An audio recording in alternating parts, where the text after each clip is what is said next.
So just got K20 here and just received a big batch of bits for it. So I've got some Chinese knockoff engine mounts. It's for a DC2 and I don't know, an old EK or something Civic from like China stuff. It's £100. I think the American stuff's about 600-700 quid, so I was pretty happy to spend that much, knowing it wouldn't be perfect. But I'm probably gonna have to hack it about anyway, so I don't really mind to get it into my car. So yeah, thought we'd have a quick go over what that is. So this is what it is. This is what it is. It's a MK2 Golf 16 valve. So actually a 2 litre. They start as 1800, but this is a 2 litre one with an ABF in it. I've had it for a couple of years. Great little car. I've always wanted one. Done the engine swap in it, and then I'll give you a quick show you around. That engine's going this weekend, so yeah, I should show you around. So that's the engine. That's a MK3 Golf 16 valve engine. It's got a few bits on it. It's got tuned up, you know. It's got the ECU's done. It's got a gas flow cylinder head and a 4-to-1 manifold in it. Spent a lot of time and a lot of effort on this. I'd be sad to see it go, but I've kind of reached the limit of what I can do with it now. Yeah, I have to start spending thousands to putting supercharger kits, turbo kits on it. I can't actually turbo this one because it's too high compression, but yeah, it's sad to see it go, but it's going to probably a good home, and yeah, I'm looking forward to putting the K20 in. It's kind of a future-proof engine for me. I'll give you a quick walk over of what it is. So the main challenge I'm going to have when I swap this to a K20 is this engine is like subframe mounted. So there's a mount there, and there's a mount sort of right down there, and there's one at the front here below the rad. So it's going to need quite a bit of re-engineering. Now, from what I've seen, this swap with the K20 has been done only a couple of times. There's one other lad in the UK who's doing it on his MK2, and I'll put a link to his Instagram. It's quite a cool job that he's doing. But essentially what I thought was, because I got this mount from a DC2 in that Chinese kit, obviously these bolt in on a Honda. I think they pick up like factory mounts something, but I was sort of feeling like I'd put that on the chassis leg some way.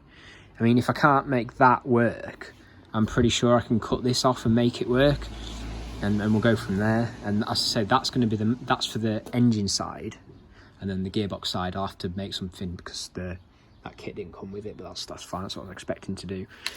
So that's going to be the main challenge with this, I think. I think the gearbox and stuff, the gearbox mount at the back will be all right. The Honda's got like the 2 torque mounts front and back. I don't think that's going to be a big problem.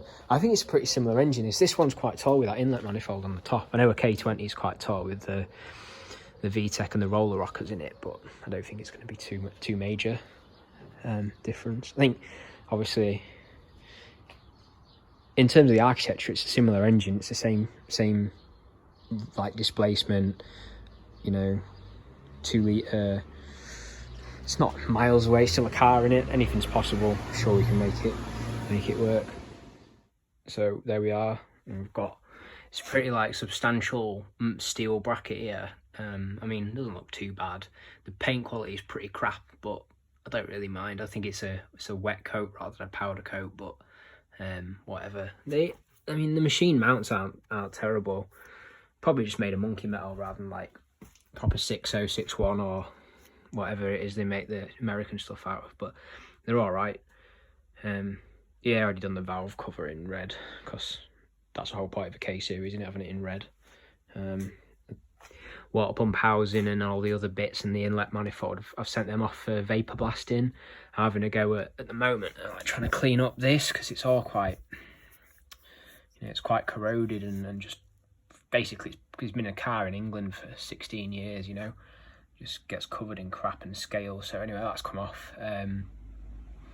I've done the like that mount. The guy who's doing my vapor blasting just bead blasted me that while I waited. We'll just see how we get on with that paint. It's just some chassis black. I've taken the valve cover off. The cams are all in nice condition. I've had the VTEC solenoid thing at the back there off, and there's nothing in the gauze in it. The engine's only meant to have 92,000 miles on it, and I believe it. I think it's had its chain done based on like some of the like red poo that's coming out the side of here. Someone's had it off and sealed it before, so I'm not going to check the chain until I'm got the car running. I've got better things to do, I think. We'll go from there. I also got another thing from China, so I've got the whatever that is, some Chinese spec copy of a K20 mount, and again, I don't care. I think if you spend 500 quid on a billet aluminium gear shifter for a Civic, you're a bit mental. Like when the Chinese copy, it's not like it's a structural member. Yeah, maybe those engine mounts might not work out, but it's not like you've got to hang a load of weight off that, is it? You know, whether that's made in China or made in America, it's pretty much going to be the same strength. Okay, maybe you'll have some nuances in it, but it's really not bad, and I really don't care. Got better things to spend 500 quid on. Each to their own, but that's my opinion. I don't want to hear your opinion about it. Yeah, so that's that. And got a cut of a tunnel out of a Mark II Golf. Because on the Mark II's, this is obviously the underside. The Mark II's, the shift box like mounts up from underneath, whereas in Hondas they mount on the top of this, like on here. So I'm gonna have some fun and games with that. But I've just been having a little play and sort of trimming it a bit. And essentially, what we're gonna do is we're gonna have the shifter. It'll be undermounted in here, like that. something similar to that. And I'll got some aluminium coming, some 3mm aluminium sheet that will go on top of that, and it'll hold the aluminium. It'll hold the shifter, something like that. And I was really lucky at the top. I mean, you can see there's really not going to be much clearance between the where the cable mounts are, but I think I'll just about get away with that. Yeah, I'm quite pleased with how that's looking like it'll turn out. So I've got to cut that really carefully, the aluminium around here, so that it sits in nicely, like it does on the I think Hasport. Someone makes a kit for an older Civic, and you basically seal it in, because obviously all the fumes and stuff out of the engine bay can come up here in the cabin. It's really not nice. So I'll have to make it so it fits really nicely in that gap. I'll probably follow something similar to this. It'd be nice to be able to get it to sit underneath this lip, like in the body panel, and then I'll put a load of silicone around it. I think that'll work well. And the point I've got this is that I want to mock it up on the body cut rather than on the car, because that's going to be pretty miserable doing that under the body of the car. So yeah, we'll see how we get on. Checking in a bit. I've got another little bonus. It's got an XED clutch in it.